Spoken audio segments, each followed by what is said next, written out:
할렐루야. 오늘 저는 임마누엘이라는 제목으로 말씀을 나누려고 합니다. 이 임마누엘이라는 말은 히브리어로 이제 하나님이 우리와 함께 계시다 이런 뜻입니다.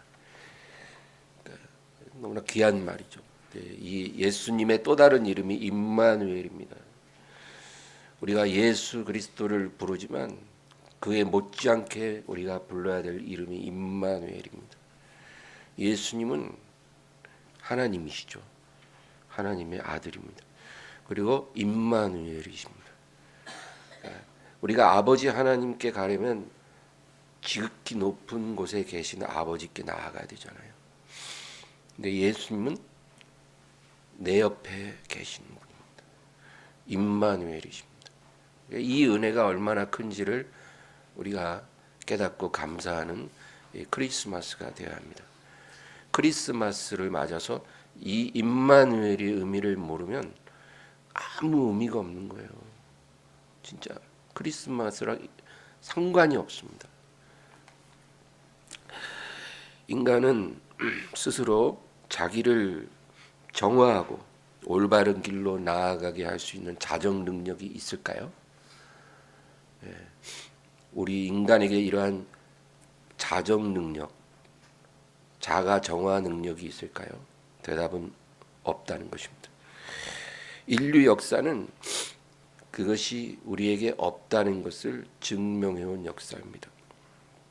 사람들은 과학이 발달하고 교육 수준이 높아지면 인간의 도덕성과 양심도 같이 상승할 거라고 생각을 했습니다. 교육을 잘 받고, 그죠? 또 과학이 발달하면 좀 살기 좋아질수록 인간의 도덕성도 좋아지지 않을까. 그런데 역사는 그렇지 않다고 말합니다. 인류는 가면 갈수록 점점 안 좋아집니다. 그거는 교육이나 과학과는 상관이 없는 것입니다. 마치 우리 안에 암이 발병을 하면 그것은 절대로 스스로 줄어들지 않습니다. 점점 커져가는 거죠. 그렇죠? 그것처럼 인류도 시간이 흐르면 흐를수록 문명이 발달할수록 점점 더 안 좋아지는 것입니다. 그래서 결국은 종착지는 파국이죠. 역사가 그것을 말해줍니다. 창세기 8장에는 하나님이 대홍수를 인류를 심판하셨습니다. 고대 세계가 얼마나 죄악이 관영했는지 우리는 짐작할 수 없어요. 그러나 아마 지금보다 더하면 더했지 덜하지 않았을 겁니다. 이 고대 세계가 너무 죄악으로 관영하니까 하나님이 물로 세상을 심판하십니다. 그러나 노아가 하나님께 은혜를 입어 그와 그 가족 8명만 방주에 들어가 구원을 받고 이제 방주에서 나온 노아가 하나님께 번제를 드립니다. 창세기 8장 20절 21절입니다. 노아가 여호와께 제단을 쌓고 모든 정결한 짐승과 모든 정결한 새 중에서 제물을 취하여 번제로 제단을 드렸더니 여호와께서 그 향기를 받으시고 그 중심에 이르시되 내가 다시는 사람으로 말미암아 땅을 저주하지 아니하리니 이는 사람의 마음이 계획하는 바가 어려서부터 악함이라. 내가 전에 행한 것 같이 모든 생물을 다시 멸하지 아니하리니. 하나님께서 뭐라고 하십니까? 내가 보니 사람은 어려서부터 그 계획하는 바가 악하다는 것입니다. 사람이 어릴 때부터 계획하는 것이 다 악한 것이라. 그러니까 이것은 우리 사람이 뭐가 좀 부족해서 실수하는 그런 것이 아닙니다. 어릴 때부터 사람의 의지가 타락했다는 것입니다. 그래서 그가 의지적으로 계획하고 실행하는 것들이 오직 악할 뿐이라. 그래서 내가 다시는 사람들의 죄로 인해 땅을 저주하여 모든 생물을 멸하지 않겠다는 것입니다. 왜 그러셨을까요? 왜냐하면 하나님이 한번 온 땅을 멸하고 나니 하나님이 깊은 상처를 받으셨어요. 왜? 하나님이 창조하신 거잖아요. 근데 그걸 자기 손으로 싹 멸하고 나니까 하나님도 상처를 받으신 거예요. 그런데 가만히 보니 인간은 어려서부터 계획하는 것이 악하기 때문에 이런 일을 계속 반복해야 된다는 거죠. 왜냐하면 죄가 어느 정도 차면 심판이 내릴 수밖에 없거든요. 그래서 하나님이 이 심판을 또 반복하고 싶지가 않으신 거예요.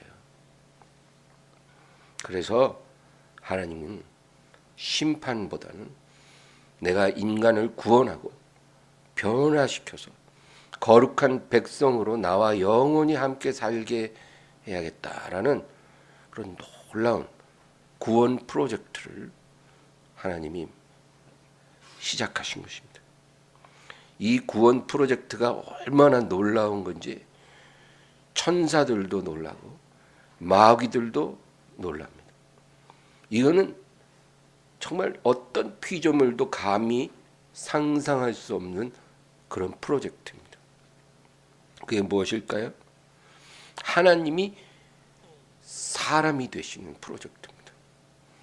그래서 처녀의 몸으로 잉태되어 나시고 사람과 함께 거하시고 자기 피로 사람들의 죄를 대속하시고 그 이름을 믿는 자는 조건 없이 다 구원해 주시고 구원받은 자에게 성령을 선물로 주셔서 거룩한 삶을 살게 하시는 것입니다. 그리고 영원히 하나님과 함께 있게 하시는 것입니다. 이게 놀라운 일 아닙니까? 하나님이 사람이 되는 것도 우리는 이해할 수 없어요. 그게 어떻게 가능합니까? 창조주가 어떻게 피조물과 같이 되십니까? 그런데 그게 가능한 거예요. 하나님께는. 그리고 그가 피조물과 같이 되신 것도 놀랍지만 자기의 피를 흘리심으로 죄인들의 죄를 대신 감당하시고 그 사실을 믿고 그 이름을 믿는 자는 그냥 무조건 구원받는 거예요. 살인죄를 범한 자도 구원받고 어떤 흉악한 죄, 더러운 죄로 인생을 살았더라도 예수님의 그 대속을 믿고 그 이름을 부르는 자는 구원을 받게 해주십니다.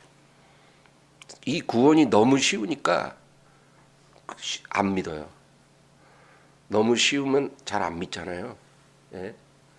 너무나 소중한 거를 공짜로 준다면 우리가 안 믿듯이 하나님은 그 구원을 이렇게 주시는데 너무 쉽게 받으니까 사람들이 안 믿어요. 차라리 한 10억씩 내면 구원받는다 하면 아마 낼 거예요. 그래서 중세 캐톨릭 교회가 그 짓을 했잖아요. 근데 그건 복음이 아니죠. 그리고 구원만 해주신 게 아니라 성령을 선물로 주신다는 거예요. 우리가 값을 지불해서가 아니라 선물로 주신 거예요. 그래서 성령을 받으면 사람이 거룩한 사람으로 변화되기 시작합니다. 오늘 성령 받았다고 당장 내일부터 거룩해지는 게 아니고 성령이 들어오시면 그때부터 거룩함으로 변화되는 여정을 시작하는 거예요. 예, 우리 일평생 진행되는 것입니다. 그리고 영원히 하나님과 동행합니다. 예수님이 우리의 친구가 되어주십니다. 친구십니다. 여러분, 예수님이 우리의 영원한 친구십니다. 그래서 이 세상에서 아무리 외로운 사람도 외로운 것이 아닙니다. 외롭지 않게 될 수 있어요. 예수님을 친구 삼으면 외롭지 않습니다.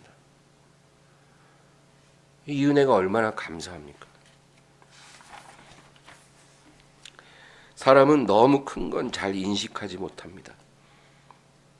지구에 발을 딛고 사는데 지구를 의식하지 못하죠. 너무 커서 그래요. 산소가 없으면 전 인류는 5분 만에 전멸합니다. 이 80억이 살아도요, 산소가 탁 사라지면 그냥 5분 만에 전멸입니다. 그런데도 이 산소의 고마움을 우리는 인식하지 못합니다. 너무 큰 은혜라 그래요. 예.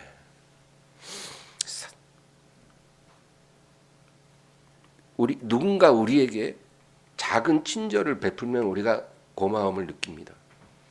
누가 나에게 작은 배려를 하면 고마워요. 제가 이렇게 어제도 운전을 하고 가는데 이제 캄캄한 밤인데 새벽인데 이 길을 이제 우회전을 해야 되는데 제가 미리 바깥 차선으로 들어가지 못한 거예요.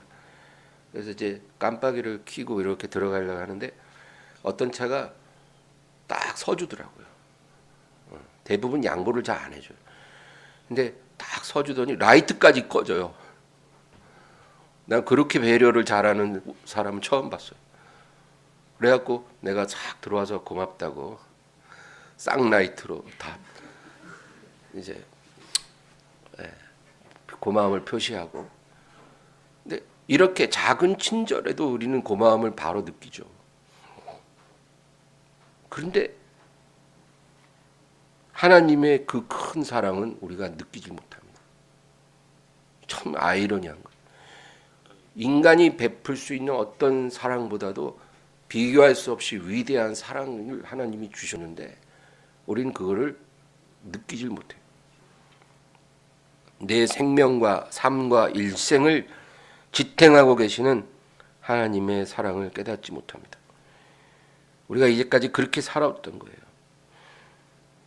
하나님이 나 같은 죄인을 하나 구원하기 위해 자기를 비우시고 이 세상에 오셔서 희생하신 것. 얼마나 나를 구원하기 위해 오래 참고 기다려 주셨는지 우리가 압니까?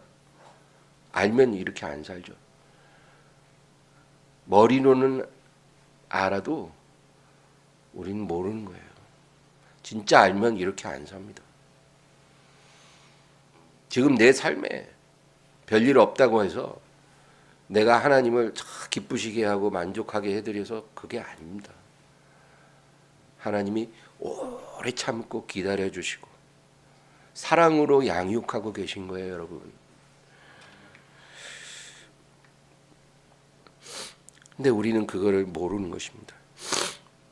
2000년 전 하나님의 가장 위대한 사랑이 우리에게 나타났는데도 그 당시에 유대에 살던 사람들은 전혀 알지 못했습니다.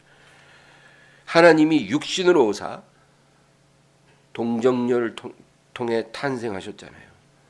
그리고 베들레헴의 그 초라한 마국간 염을 통해 그 아기가 눕혀졌어요. 하나님의 너무나 놀라운 가장 위대한 사랑입니다. 그 구약의 수천 년 동안 하나님이 이스라엘 백성에게 많은 사랑을 나타냈지만 그 어떤 사랑을 다 합쳐도 그 하나님이 육신으로 어린 아기로 이 세상에 오셔서 그 마국간 염을 통해 눕혀지신 그 사랑보다 더한 사랑은 없습니다. 그러나 대부분의 사람은 그 사랑을 깨닫지 못했죠. 오직 들판에 있던 목동하고 동방 박사만이 천사의 계시를 통해 감사했지 모든 인류는 그걸 몰랐습니다. 근데 지금도 마찬가지예요. 지금 압니까 사람들이? 지금도 몰라요. 앞으로도 그럴 것입니다.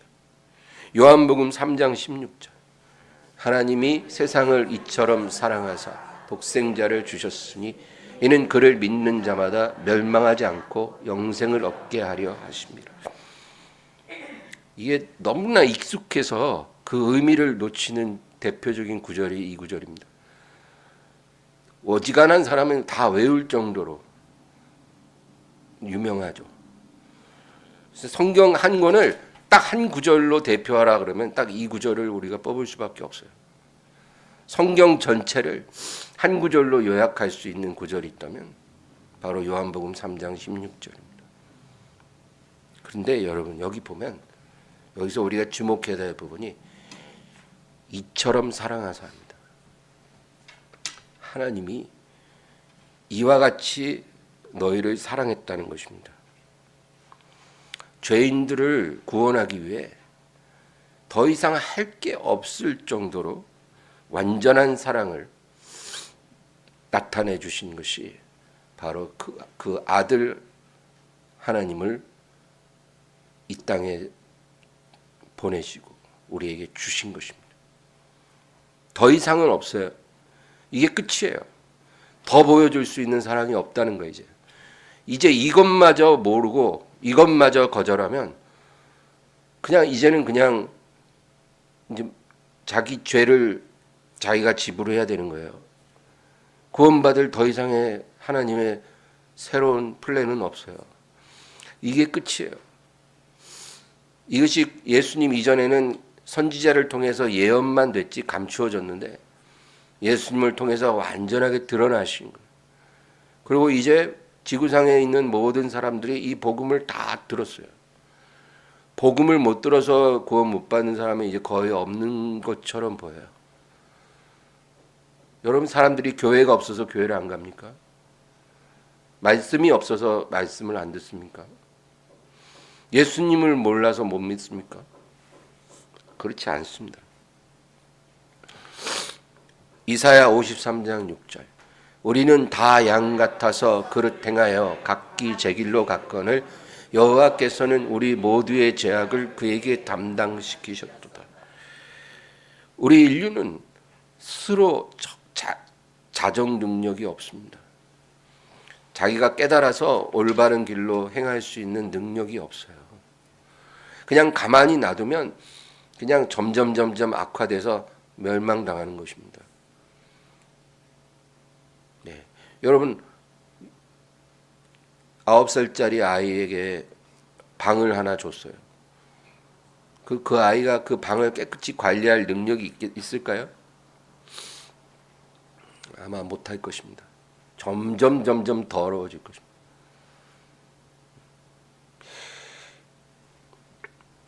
그래서 하나님이 우리에게 그 아들을 보내사 우리 죄악을 담당시키고 죄인들의 영원한 친구와 목자가 되게 해주신 것입니다. 그냥 저 높은 보좌에서 내가 너희를 사랑하노라 그러고 햇빛 내려주시고 비 내려주시고 이런 하나님이 아니라 우리에게 오셨다니까요. 우리에게 오셔서 우리의 친구가 되어주시는 것만이 아니라 우리를 위해 죽음을 당하셨어요. 왜? 우리 죄값을 지불해야 되니까. 그러니까 우리가 그 이름만 믿으면 구원을 받아요. 여러분, 이게 믿어지십니까? 믿어지시는 자가 복 있는 자입니다. 이게 믿어지면 구원을 받는 거예요. 그리고 성령을 통해서 우리를 새롭게 거룩한 사람으로 개조시키는 일생의 프로젝트를 지금도 우리 안에서 착한 일을 시작하신 이가 그리스도 예수의 날까지 이루기를 시작하신 거예요. 하나님의 열심히 이를 이루시리라. 그래서 여러분, 우리가 정말 예수님을 놓지 않으면 하나님이 인생 채찍과 사람 막대기로 우리를 징계하시고 우리를 권면하시고 우리를 위로하시고 해서 우리가 이 세상을 떠날 때는 다른 사람으로 떠날 겁니다. 믿으시기 바랍니다. 변화시키는 능력이 나에게는 없지만 하나님께 있습니다.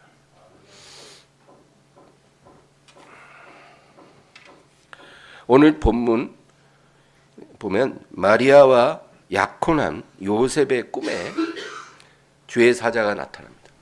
이 여러분, 약혼을 하고 이제 결혼 날짜 딱 기다리고 있어요. 근데 동침한 적이 없는데 여자가 임신을 했어요. 얼마나 황당합니까? 예? 그러면 남자가 뭐 내 자식 아니면 어쩌냐? 그리고 결혼할 사람이 있겠어요? 아니죠. 뚜껑 열려서 막 난리 날 겁니다. 막 술 먹고 막 난동 부리고 막 칼 들고 죽인다 살린다 하고 막 예? 남자들 그러잖아요. 아주 무서워요. 요즘에 연애하다가 헤어지자 그러면 칼부림해요. 근데 요셉은 그런 사람이 아니었어요. 착하고 순한 사람입니다. 그래서 여자에게 해를 끼치지 않게 조용히 파혼할 생각을 하고 있는 거예요. 조용히 파혼해야 마리아가 수치를 당하지 않고, 또 그 당시에는 여자가 혼전 임신하면 돌에 맞아 죽이게 돼 있거든요. 그런 일이 안 생기게 해주려고 그렇게 하는 거예요. 근데 꿈에 주의 사자가 현몽합니다.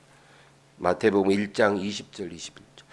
이 일을 생각할 때 주의 사자가 현몽하여 이르되 다윗의 자손 요셉아 내 아내 마리아 데려오기를 무서워하지 말라.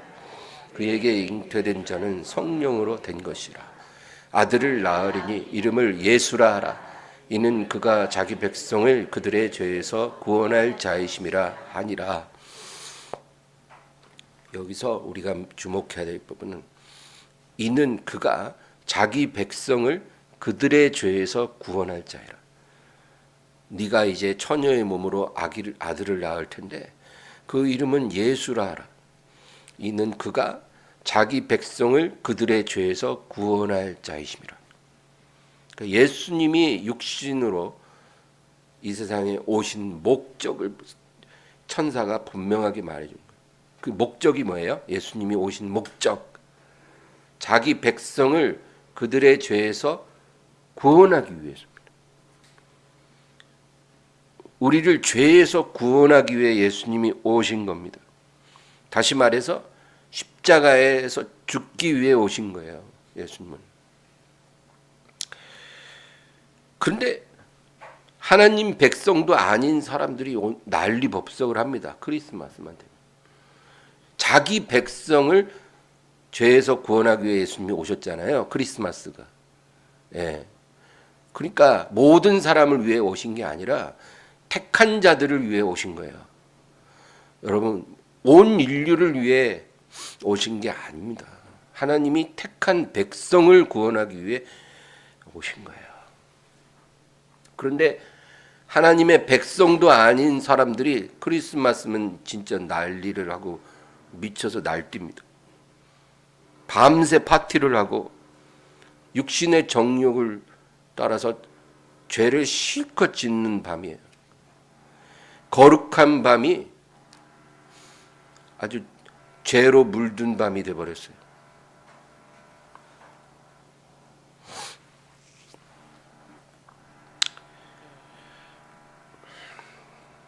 아기 예수가 나신 밤에 베들레헴 들판에 있던 목자들에게 천사가 나타나 소식을 전합니다. 누가복음 2장 13절 14절. 호련히 수많은 천군이 그 천사들과 함께 하나님을 찬송하여 이르되 지극히 높은 곳에서는 하나님께 영광이요 땅에서는 하나님이 기뻐하신 사람들 중에 평화로다 하니라.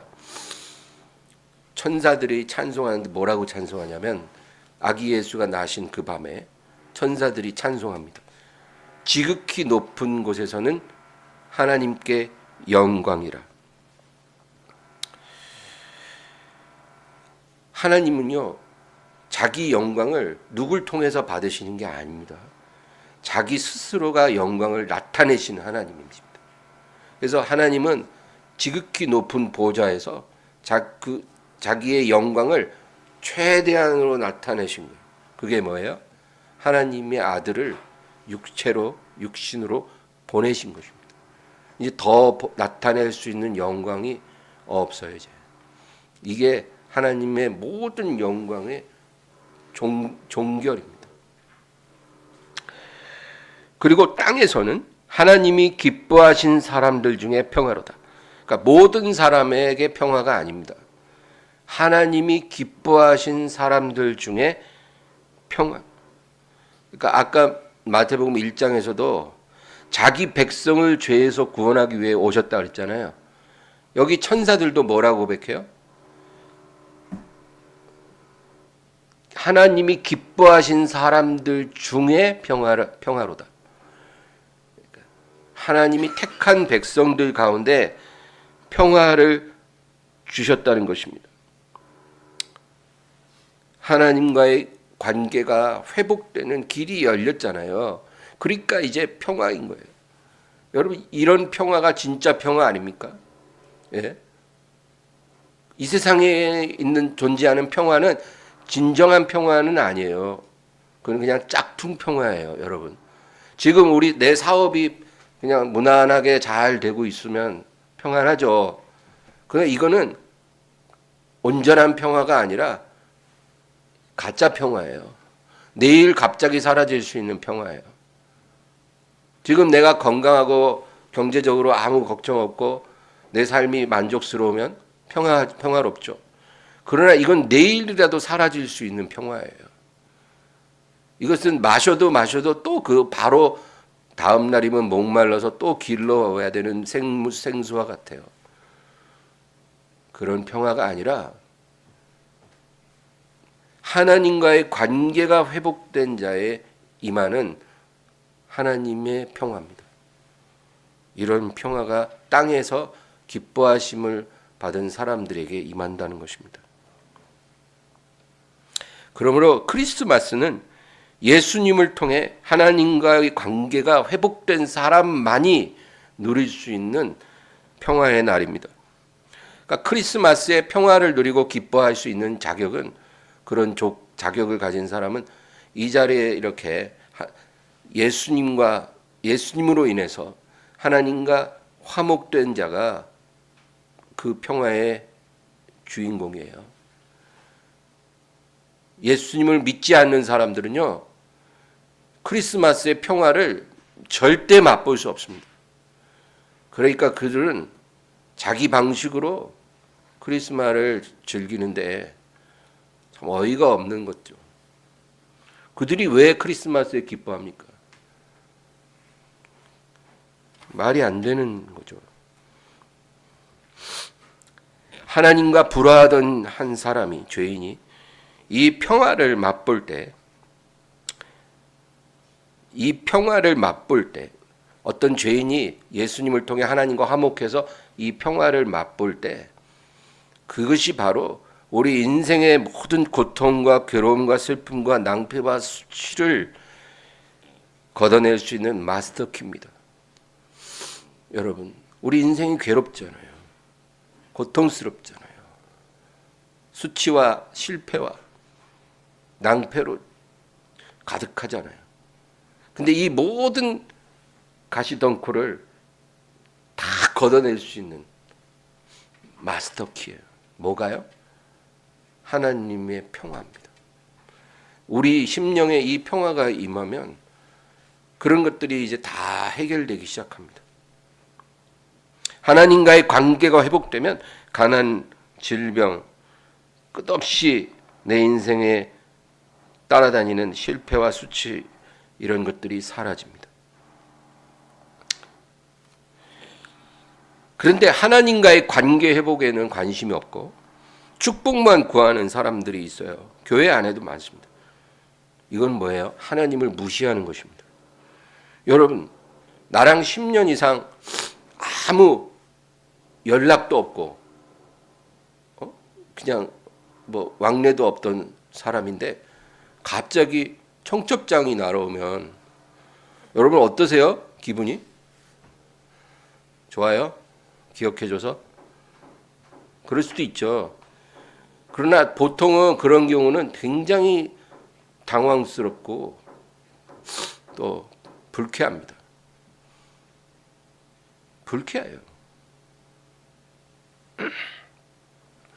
나랑 전혀 가깝지도 않은 거야. 얼굴만 알고 이름이나 좀 알고 전혀 친하지 않은데 그런 사람이 갑자기 어떻게 나에게 전화가 왔어요. 웬일인가 하는데 뭐 잘 지내냐, 뭐 건강하냐 몇 마디 하더니 돈 좀 빌려줄 수 있냐. 그래요. 그러면은 여러분 기분 좋으세요? 인정해줘서? 대부분 그렇지 않을 겁니다. 굉장히 당혹하고 불쾌할 겁니다. 그렇죠? 가깝지도 않은데 뭘 요구하면 얼마나 불쾌해요. 하나님은 안 그러실 것 같으세요? 하나님과 화목하지 않은 사람이 하나님을 괴롭게 하는 삶을 살면서 맨날 도와달라고 기도해요. 좀 도와달라는 거. 그러면 하나님은 어떤 기분이실까요? 그러니까 아유 하나님 뭐 나랑 관계가 안 좋은 건 제가 잘 알지만 그래도 하나님 부자시잖아요. 재산이 수천조 원인데 저한테 몇 억만 주세요. 그냥 껌값이라고 하고 그냥 주세요 좀. 뭐 이렇게 기도하는 거예요 혹시? 하나님은 그렇게 우리가 대할 수가 없어요. 요한 3서 2절 보겠습니다. 사랑하는 자여 내 영혼이 잘됨 같이 내가 범사에 잘되고 강건하기를 내가 간구하노라. 이 구절도 너무 익숙해서 그 의미를 잘 놓치는 또 하나의 구절입니다. 여러분 이걸 사람들은 뭐 삼박자 축복이다 이렇게 얘기를 하는데 여기서 중요한 포인트는 우선순위예요. 우선순위. 하나님이 이 구절로 말씀하고 싶은 것은 우선순위가 중요하다는 겁니다. 영혼이 잘 되는 것과 범사에 잘 되고 강건한 축복이 동등한 위치에 있지 않아요. 근데 사람들은 이 세 가지 축복을 동등하게 보려고 해요. 자꾸. 이 동등합니까? 이 구절이 그런 의미예요. 내 영혼이 잘됨 같이 내가 범사에 잘되고 강건하기를 내가 원한다는 겁니다. 이 말은 만일 너의 영혼이 하나님과 화목하지 않고 네 영혼이 복되지 않으면 너가 범사에 잘되고 강건하게 되는 축복을 기대하지 말라는 거예요. 근데 왜 사람들은 이 구절을 그렇게 잘 알면서도 영혼이 먼저 하나님과 화목한 것에 관심이 그렇게나 없을까요? 받는 것만 좋아합니다. 절벽 끝자락까지 몰리지 않으면 회개하려고 안 해요.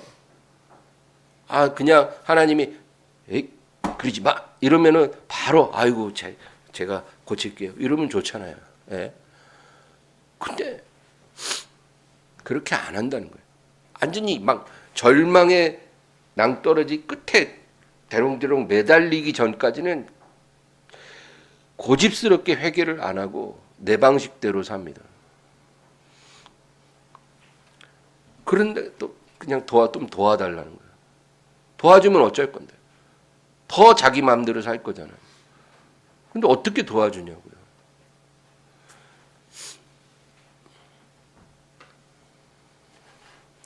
오타니라고 하는 야구 선수가 있잖아요. 근데 이 야구 선수가 너무나 훌륭하고 대단한 사람이잖아요. 근데 이 선수의 그 성장 과정을 이렇게 제가 유튜브에서 우연히 봤어요. 근데 이 선수는요, 천재가 아니에요. 노력파더라고요. 야구밖에 안 해요. 야구하는 거 외에는 먹고 자는 것만 해요. 왜냐하면 야구 선수에게 체력이 너무나 중요하다고 생각해서 딴짓을 안 해요. 통장에 출금이 없대요. 출금이. 자기가 그렇게 연봉을 수천억을 받아도 돈을 그렇게 벌어도요. 다 부모님에게 맡겨버리고 한 달에 100만 원씩 용돈을 받았대요. 100만 원씩 용돈을 받는데 그것도 나 쓰지를 않으니까 또 몇 천만 원 모았다 하더라고요. 돈을 쓸 시간이 없는 거예요. 쓸 용도도 없고. 그냥 집에서 자고 하루에 12시간을 잔다네요. 그리고 먹고 한참 먹을 때는 하루에 밥을 13공기를 먹었대요. 체력을 위해서. 그리고 야구하고. 근데 이 선수가 왜 훌륭하냐면 누가 자기의 결점을 지적하면 금방 그걸 고쳐서 나타난대요. 그러니까 자기의 부족한 게 뭔지를 정확히 알고 그거를 보완하기 위해서 엄청 애를 쓴다는 거예요. 영적인 세계에서도 축복받는 사람은 이런 성향을 갖고 있어야 합니다. 하나님이 괴로워하는 것, 나를 통해 괴로워하시는 것, 슬퍼하시는 게 있으면 고민해야 돼요. 고민하고 괴로워하고 슬퍼하고 하나님께 그 부분을 아뢰고, 그리고 또 노력하고 또 노력하고, 하루아침에 갑자기 막 훌륭하게 되라는 게 아니라 끝없이 노력하라는 거죠. 그게 내 삶의 가장 중요한 1순위가 돼야 되는 거예요. 이런 사람이 하나님의 사랑을 받아요. 완전한 사람을 사랑하시는 게 아니라 진실한 사람을 사랑하고 겸손한 사람을 사랑하세요. 근데 그런 모습이 없다는 것입니다. 사람이 하나님을 어떻게 알 수 있을까요? 누구도 하나님을 본 적이 없습니다. 하나님을 만나 대화한 사람도 없습니다.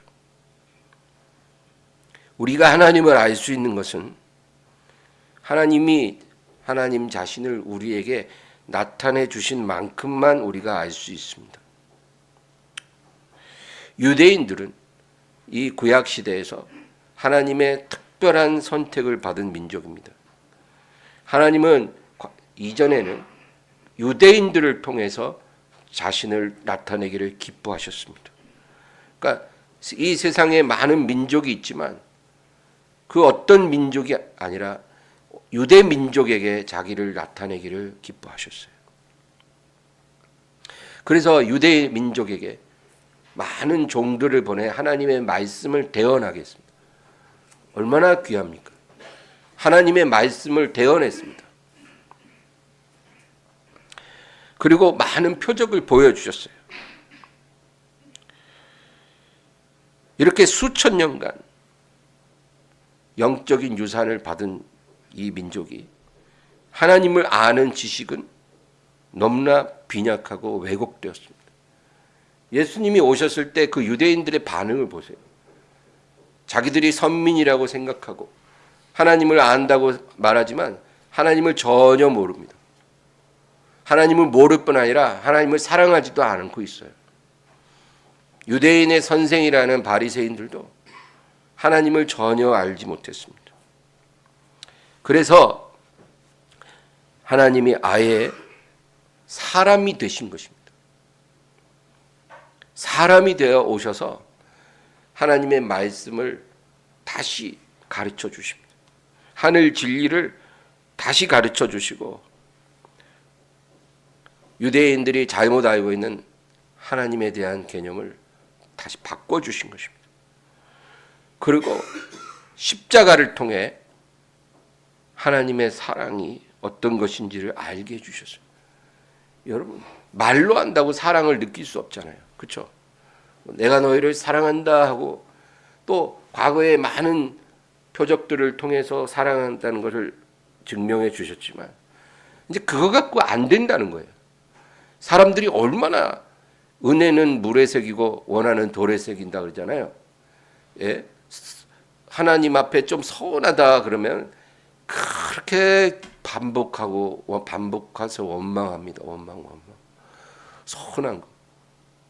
근데 하나님이 그 많은 은혜를 주신 거는 그렇게 금방 잊어버려요. 안 된다는 거예요.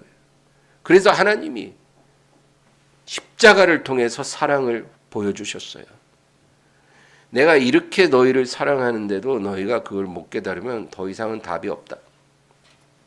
그것입니다. 요한일서 4장 9절 하나님의 사랑이 우리에게 이렇게 나타난 바 되었으니 하나님이 자기의 독생자를 세상에 보내심은 그로 말미암아 우리를 살리려 하십니다. 하나님의 사랑이 우리에게 어떻게 나타나셨을까요? 자기 독생자를 이 세상에 주셨습니다. 그로 말미암아 우리를 살리려 하십니다. 그래서 우리가 크리스마스가 귀한 날입니다. 그 하나님의 사랑이 이 세상에 나타난 그날이거든요. 그 마구간의 구유에 눕혀지신 그 아기가 가장 위대한 사랑입니다.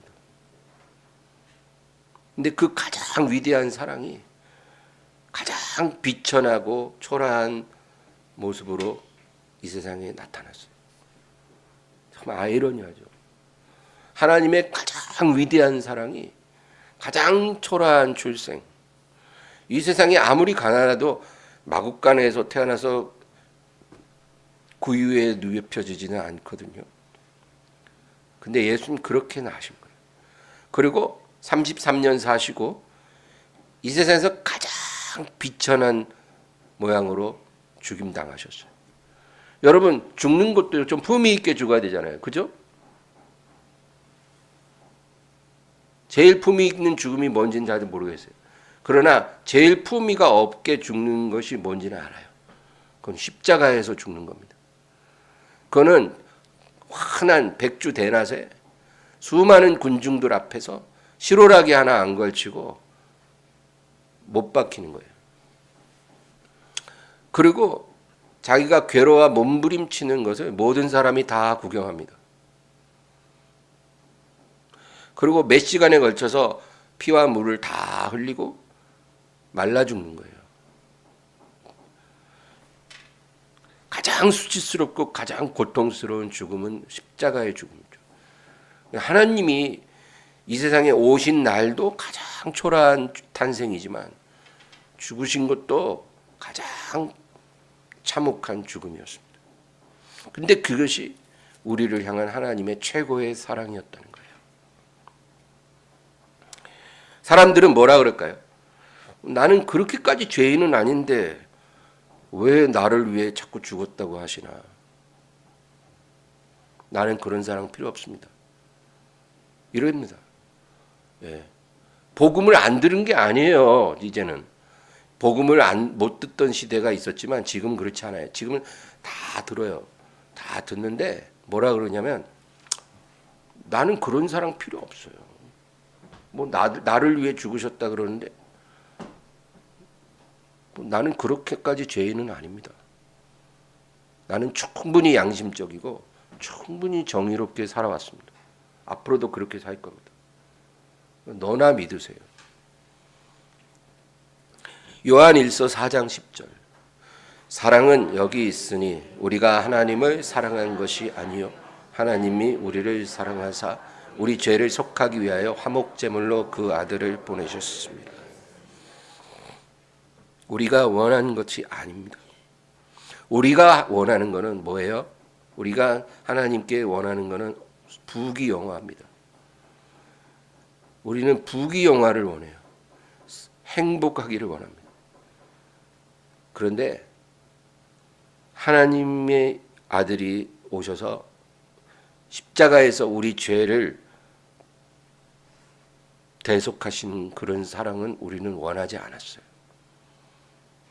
우리는 죄를 속함받고 구원받아야 될 필요성 자체를 느끼지 못하는 사람들이에요. 그러니까 원하지 않죠. 필요성을 못 느끼는데 어떻게 원하겠어요. 원하지도 않는데 하나님이 우리를 사랑하사 우리 죄를 속하기 위해 화목제물로 그 아들을 보내신 것입니다. 자식은 철없이 자식은 부모의 사랑을 모르죠. 자기가 받은지도 모릅니다. 또 필요하다고 생각도 안 해요. 맨날 불평합니다. 그리고 뭐라 그래요? 사춘기 자식들. 간섭하지 마! 부모가 자기를 위해 얼마나 희생하는데 간섭하지 마. 내 인생 내가 살 거야. 이런 식이에요. 그리고 막 부모가 정성껏 밥 딱 해서 밥 먹으라 하면 안 먹어. 이건 내가 싫어하는 거잖아. 이런 자식이 있잖아요. 그런 자식인데도 부모는 그런 자식을 끝까지 사랑할 수밖에 없죠.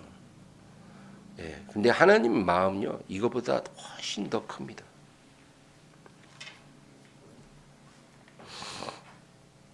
하나님은 우리가 원하는 것을 주시는 것이 아니라 우리에게 가장 필요한 것을 주심으로 그 사랑을 나타내 주셨습니다. 하나님 지금도 그런 사랑으로 우리에게 다가오세요. 그래서 우리가 구하는 건 안 주시고 우리에게 가장 필요한 것을 주기를 원하시는 거예요. 지금도 동일하십니다. 그러니까 이제 원망, 불평, 탄식은 그만하시고 하나님의 사랑을 제발 깨닫고 하나님께 감사를 좀 드려보시기를 부탁드립니다. 오늘 본문 마태복음 1장 22, 23절 읽습니다. 이 모든 일이 된 것은 주께서 선지자로 하신 말씀을 이루려 하심이니 이르시되 보라 처녀가 잉태하여 아들을 낳을 것이요 그의 이름은 임마누엘이라 하리라 하셨으니 이를 번역한즉 하나님이 우리와 함께 계시다 함이라. 일찍이 선지자 이사야가 이사야 7장 14절에서 예언한 그거를 다시 천사가 인용을 합니다. 그러니까 선지자들의 예언이 이렇게 놀라운 거죠. 천사가 그 이사야 선지자의 예언을 인용해서 뭐라고 말해요? 처녀가 잉태하여 아들을 낳을 것이요 그 이름은 임마누엘이라. 이를 번역한즉 하나님이 우리와 함께 계시다. 너무나 놀라운 축복입니다. 오늘날 임마누엘의 축복은 성령을 통해 실현되고 있습니다. 우리는 예수님을 직접 보지 못하지만 성령을 통해서 예수님이 우리와 함께 하십니다. 우리 안에 계시고 우리도 예수님 안에 거할 수가 있게 된 것입니다. 하나님은 멀리 계신 하늘 보좌의 하나님이 아니고 내 안에 매 순간 나와 함께 동행하시는 하나님이십니다. 임마누엘의 하나님의 은혜가 지금 우리에게도 역사하고 있는 것입니다. 그리고 우리는 멀지 않은 장래 예수님을 직접 보게 될 때 이 임마누엘이 완전히 성취될 것입니다. 우리가 장래 주님을 뵙게 될 때 우리가 너무나 고대하던 예수님을 직접 눈으로 보면 얼마나 감격할까요? 그때 우리가 그러겠죠. 주님, 그렇게 내 일평생 사모하며 고대하던 주님을 보니 정말 제가 너무나 기쁩니다. 이렇게 우리가 말을 하겠죠. 그러면 주님 뭐라고 대답하실까요?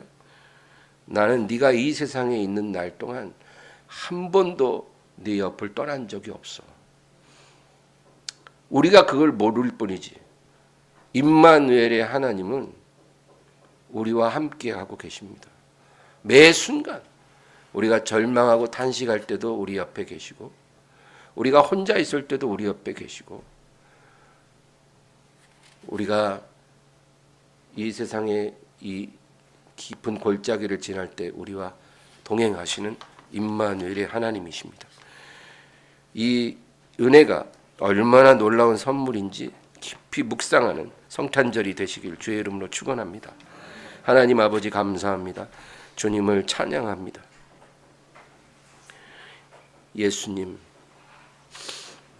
임마누엘로 오셔서 영원히 우리와 동행하는 친구 되시고 우리의 신랑 되시고 우리의 목자가 되어 주시고 주님을 찬양하게 하소서. 다시는 내가 원망, 불평, 낙심, 탄식하지 말게 하시고 매 순간 나와 함께하고 계시는 주님을 바라보며 위로를 얻게 하시고 감사를 드리게 하옵소서. 아무것도 염려하지 말라. 아무것도 두려워하지 말라. 내가 너와 함께하라. 내가 너의 하나님이 되고 너의 임마누엘이 되리라. 주님 이렇게 약속해 주셨는데 왜 우리가 두려워하고 탄식하고 절망합니까? 그러지 말게 하옵소서. 내 눈앞에 보이는 모습들 보면서 낙심천만 무너져 내리지 말게 하여 주시고 내 옆에 계신 임마누엘의 주님을 바라보게 하여 주시옵소서. 예수님의 이름으로 기도합니다. 아멘. 찬양을 기도하겠습니다.